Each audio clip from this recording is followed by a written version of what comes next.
বিজয়, বিজয়, আমাকে পুজো দিবি না? আমাকে দর্শন করতে আসবি না? এবার তুই আমার মন্দিরে এসে আমার দর্শন ঠিক পাবি। বিজয়, বিজয়, ওঠ বাবা, আমাকে পুজো দিয়ে যা।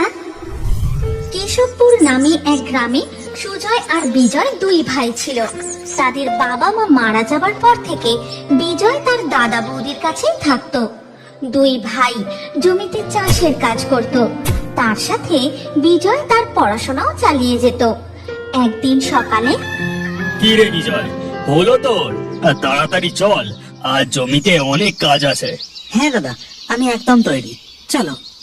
ঠিক তখনই সুজাতা রান্নাঘর থেকে বেরিয়ে আসে আর বলে, এই নাও ধরো, এতে দুজনের মতো খাবার বেঁধে দেওয়া আছে, সময় মতো খেয়ে নিও।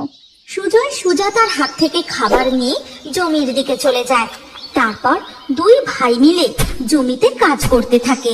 বেলা বাড়ার সাথে সাথে সূর্যের তাপও প্রচন্ড বাড়ে। আর ঠিক তখনই বিজয়, একটু জল খাবো। দাদা, দাদা, কি হলো তোমার? তুমি এরকম করছো কেন? বুকের বাঁ দিকটা কেমন যেন ব্যথা করছে।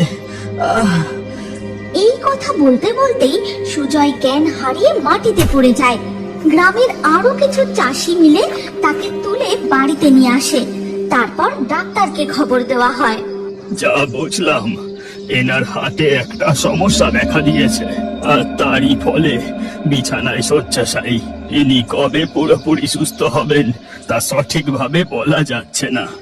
এ আপনি কি বলছেন ডাক্তার বাবু? হায় হায় হায়, এ আমার কি সর্বনাশ হলো! এই প্রেসক্রিপশনে যা ওষুধ লেখা আছে তা নিয়মিত খাওয়াবেন, বাকি সবই উপরওয়ালার হাতে। এখন আমি চলি। এই কথা বলে ডাক্তার বাবু সেখান থেকে চলে যান। ওগো, এ তোমার কি হলো? তুমি ওঠো, কথা বলো। হে ভগবান, এখন আমার কি হবে? এই সংসারটা আমি কি করে চালাবো? তুমি কোনো চিন্তা করো না বৌদি, আমি দাদার সেবা শুশ্রূষা করে দাদাকে ঠিক সুস্থ করে তুলবো। আর দাদা যতদিন না সুস্থ হয়, এই সংসারের সব দায়িত্ব আমার। আমি সারা দিন রাত জমিতে কাজ করব, দাদার ওষুধের জোগাড় করব। তুমি কোনো চিন্তা করো না বৌদি। এরপর থেকে বিজয় সারা দিন কঠোর পরিশ্রম করে, সংসারের সব দায়িত্ব পালন করে, সাথে দাদারও নানা রকম সেবা করতে থাকে। কিন্তু তার দাদার সুস্থ হওয়ার কোনো লক্ষণই দেখা যায় না। একদিন জমি থেকে ফেরার সময় পাড়ার চায়ের দোকানে বিজয় শুনতে পায়, কি বলছিস কিরে রতন? নৈহাটির বড় মা এত জাগ্রত? হ্যাঁ রে, শুনেছি মন থেকে কেউ মাকে ডাকলে তার মনস্কামনা ঠিক পূরণ করে। বড় মা কাউকে খালি হাতে ফেরায় না। জয় বড় মার জয়, জয় বড় মার জয়। মাগো, মা তুমি সবাইকে এইভাবেই রক্ষা করো। চায়ের দোকানে এই সব কথা শুনে বিজয়ের মনে যেন এক আশার আলো জেগে ওঠে। পরের দিন সকাল হতেই সে ছুটে যায় নৈহাটির বড় মার কাছে। কিন্তু বড় মার মন্দিরের সামনে পড়ে লম্বা লাইন, প্রচন্ড ভিড়। সারা দিন লাইনে দাঁড়িয়েও বিজয় বড় মার দর্শন পায় না। মন্দিরের দরজা বন্ধ হয়ে যায়। বিজয় ক্লান্ত হয়ে একটা বেঞ্চে বসে। এ তোমার কেমন বিচার বড় মা? এত দূর থেকে মনে এত আশা নিয়ে তোমার কাছে ছুটে এলাম, তুমি আমায় দর্শনটুকুও দিলে না। এখন আমি আমার দাদাকে কি করে সুস্থ করে তুলবো? ও ভাই, বসে বসে এত কি ভাবছো? এই নাও, এই জল বাতাসাটুকু খেয়ে নাও। বিজয় মাথা তুলে দেখে তার সামনে একটি বউ জলের ঘটি আর বাতাসা নিয়ে দাঁড়িয়ে আছে। বিজয় কিছু জিজ্ঞাসা না করেই জলের ঘটিটা নিয়ে ঢক ঢক করে জল খেতে থাকে, কারণ সে সত্যিই খুব ক্লান্ত ছিল। তোমায় অনেক অনেক ধন্যবাদ দিদি, আমার সত্যিই খুব জল পিপাসা পেয়েছিল। আচ্ছা, বুঝলাম। এখন বলো তো, এমন মন উদাস করে এখানে বসে আছো কেন? মনের কত আশা নিয়ে বড় মার দর্শন করতে এসেছিলাম। আমার দাদা খুব অসুস্থ, ভেবেছিলাম বড় মার পায়ের ফুল দাদার মাথায় ছোঁয়ালে দাদা আস্তে আস্তে সুস্থ হয়ে যাবে, কিন্তু বড় মা আমাকে খালি হাতেই ফিরিয়ে দিলেন। ও ওরে পাগল ছেলে, বড় মা কাউকে খালি হাতে ফেরায় না। বড় মার দর্শন পেতে হলে যে মন্দিরে আসতে হবে এমন কোনো কথা নেই। যে কোনো স্থানে বসে মন থেকে বড় মাকে ডাকলেই তিনি সাড়া দেন। আর পুজোর ফুলের কথা বলছিস, গাছ থেকে ফুল তুলে বড় মার নাম করে সেই ফুল মাথায় ছোঁয়ালেই হবে। শুধু মনে ভক্তি আর বিশ্বাসটুকু রাখতে হবে। এই কথা বলেই বউটি পাশের একটি গাছ থেকে একটা জবা ফুল তুলে নিয়ে বিজয়ের হাতে দেয়।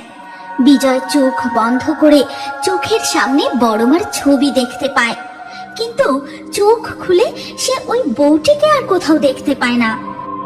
এ কি দিদি, কোথায় গেলে তুমি? দিদি, দিদি। বিজয় আর এক মুহূর্ত দেরি না করে তাড়াতাড়ি বাড়ি ফিরে আসে আর সেই জবা ফুলটি দাদার মাথায় ছোঁয়ায়। ধীরে ধীরে তার দাদা সুস্থ হয়ে ওঠে। এরপর থেকে বিজয় তার বাড়িতেই নিত্য বড় মার পুজো করে। আচ্ছা, এখন তো তুমি পুরোপুরি সুস্থ, এবার তুমি তোমার ভাইকে নিজের ব্যবস্থা নিজে করে নিতে বলো। কতদিন আর আমাদের সংসারে থাকবে শুনি? কিন্তু এতদিন ভাই তো এই সংসারের সব দায়িত্ব সামলেছে, ওকে আমি এখন কি করে আলাদা করে দিই বলো তো? চুপ করো তো, এতদিন যা করেছে করেছে, এখন আমি যা বলছি তুমি তাই করো, না হলে কিন্তু আমি সব ছেড়ে ছুড়ে বাপের বাড়ি চলে যাব। না না গিন্নি, ও কথা বলো না। ঠিক আছে, আমি ভাইকে গিয়ে তাই বলছি। এরপর সুজয় বিজয়ের ঘরে যায়। বিজয় তখন পড়াশোনা করছিল। তার দাদা এসে তাকে এই বাড়ি ছেড়ে বেরিয়ে যেতে বলে, সাথে তার বৌদিও তাকে নানান রকম অপমান করে। দাদা, বৌদি, এ তোমরা কি বলছো? আমি বাড়ি ছেড়ে এখন কোথায় যাব? ওসব আমরা জানি না, যেদিকে দু চোখ যায় চলে যাও। কতদিন আর দাদার ঘাড়ে বসে থাকবে শুনি? দাদা বৌদির এমন অপমান সহ্য করতে না পেরে বিজয় তার জামা কাপড় বইপত্র এবং বড় মার ছবিটা সঙ্গে নিয়ে বাড়ি থেকে বেরিয়ে পড়ে। সে স্টেশনের দিকে চলে যায়।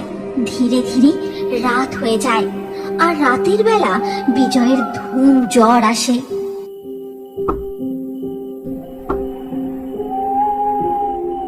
বিজয়, বিজয়, কষ্ট হচ্ছে বাবা? তুই শান্তিতে ঘুমো বাবা, আমি তোর মাথায় হাত বুলিয়ে দিচ্ছি। তোকে যে এখনো অনেক পরিশ্রম করতে হবে, চিন্তা করিস না, তুই শুধু কর্ম করে যা, কর্মের ফল তুই ঠিক পাবি। বিজয় অর্ধচেতন অবস্থায় সেই সব কথা শুনতে থাকে। এরপর সকালবেলা যখন তার ঘুম ভাঙে, সে দেখে তার জ্বর কমে গেছে। সে উঠে দেখে তার মাথার পাশে একটা জবা ফুল রয়েছে। তখন তার মনে পড়ে যায় কাল রাতের ঘটনা। জয়, জয় বড় মার জয়। আমি বুঝেছি মা, কাল রাতে তুমি স্বয়ং আমার কাছে এসেছিলে। আমার আর কোনো চিন্তা নেই, যার মাথায় স্বয়ং বড় মার হাত আছে তার আর কিসের চিন্তা। এরপর বিজয় ট্রেন ধরে কলকাতায় চলে যায় আর সেখানে একটা কোম্পানিতে ইন্টারভিউ দিয়ে চাকরিও পেয়ে যায়। কলকাতায় সে একটা বাড়িতে ভাড়া থাকে। এইভাবে দিনও কাটতে থাকে। একদিন রাতে বিজয় স্বপ্ন দেখে। বিজয়, বিজয়, আমাকে পুজো দিবি না? আমাকে দর্শন করতে আসবি না? এবার তুই আমার মন্দিরে এসে আমার দর্শন ঠিক পাবি।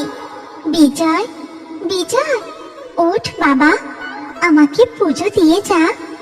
ঠিক তখনই বিজয়ের ঘুম ভেঙে যায় আর পরের দিন সকাল হতেই সে দৌড়ে যায় নৈহাটির বড় মার কাছে। ফুল নেবে গো, ফুল, জবা ফুলের মালা মাত্র 20 টাকা, ফুল নিয়ে যাও। ও বাবু, মায়ের পুজো দিতে যাচ্ছেন, একটা ফুলের মালা নিয়ে যান না। এই কথা শুনে বিজয় দাঁড়িয়ে পড়ে আর বলে, তা জবা ফুলের মালা কত করে? বেশি না, মাত্র 20 টাকা। কিন্তু আমার কাছে তো খুচরো টাকা নেই। ঠিক আছে, আপনি জবা ফুলের মালা নিয়ে আগে পুজো দিয়ে আসুন, পয়সা না হয় আমায় পরেই দেবেন। বিজয় একটা ফুলের মালা নিয়ে ভক্তি ভরে মায়ের পুজো দেয়। আজ বিজয়ের দর্শন সার্থক। মন্দির থেকে বেরিয়ে এসে বিজয় যায় সেই ফুল বিক্রেতা মেয়েটির কাছে। আচ্ছা, তোমার নাম কি? তুমি কোথায় থাকো? আমার নাম জবা। এই তো এখানে ফুল বিক্রি করি আর রাতের বেলা মায়ের মন্দিরেই থাকি। এটাই আমার ঠিকানা। সে কি, তোমার বাড়িতে কেউ নেই? সেই কোন ছোটবেলায় আমার বাবা মা মারা গেছেন, তারপর থেকে এই মায়ের মন্দিরের সামনেই আমার বড় হয়ে ওঠা। আর এই মন্দিরের পুরোহিত মশাই আমাকে বড় করে তোলেন। এরপর জবা বিজয়কে সব কথা খুলে বলে, আর সব শুনে বিজয়ের জবার জন্য কেমন মায়া হয়। তারপর বিজয় তার ভাড়া বাড়িতে ফিরে আসে। এরপর থেকে সে যখনই বড় মায়ের কাছে পুজো দিতে যায়, সে জবার কাছ থেকেই ফুল কেনে। এইভাবে তাদের মধ্যে এক গভীর বন্ধুত্ব হয়ে যায়। একদিন বিজয়, আচ্ছা জবা, তুমি আমাকে বিয়ে করবে? তোমারও কেউ নেই, আর বলতে পারো আমিও একা। আমরা দুজন মিলে একটা সংসার শুরু করতে পারি না? এই প্রস্তাবে জবাও সম্মতি জানায়। আর পুরোহিত মশাইয়ের উপস্থিতিতে এক শুভ মুহূর্তে তাদের বিবাহ সম্পন্ন হয়। এরপর থেকে তারা খুব সুখে শান্তিতে সংসার করে। এই সবই হচ্ছে বড় মার লীলা।